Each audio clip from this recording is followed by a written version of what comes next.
Salut les no-codeurs! Aujourd'hui, on va voir 7 choses qui sont pareilles en code et en no-code. Numéro 1, il faut faire simple. Quand vous faites une application, ça doit être très intuitif pour l'utilisateur, que vous la fassiez en code ou en no-code. Numéro 2, limiter le nombre de clics de l'utilisateur.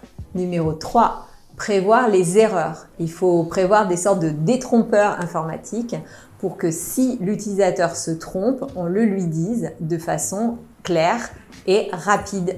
Numéro 4, donner des retours positifs ou négatifs à l'utilisateur sur les traitements pour dire ça a marché ou ça n'a pas marché.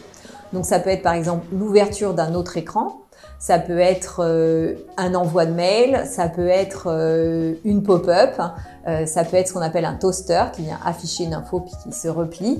Mais tous ces éléments permettent à l'utilisateur de savoir si ça a marché ou si ça n'a pas marché, c'est très important. Numéro 5, il va y avoir des bugs aussi en no-code. Ça veut dire que aussi en no-code, il faut bien tester que si vous avez fait une formule de calcul, vous n'avez pas oublié une division, que vous n'avez pas fait une division par 0 ou n'importe quoi, tous ces éléments-là qui peuvent très bien arriver même quand on écrit des formules niveau formule Excel. Numéro 6, la diplomatie qui est nécessaire parce que un no-codeur n'aime pas plus qu'un codeur quand on lui signale ses bugs. Donc il faut être factuel et sans porter de jugement pour signaler les dysfonctionnements. Et puis en face, il faut penser à les corriger et à signaler à l'utilisateur qu'ils ont été corrigés et le remercier d'avoir signalé le bug. Et numéro 7, il faut gérer le projet avec sérieux. Il faut dire ce qu'on doit faire ce qu'on a dit et tester que ce qu'on a fait, c'était bien ce qui était prévu.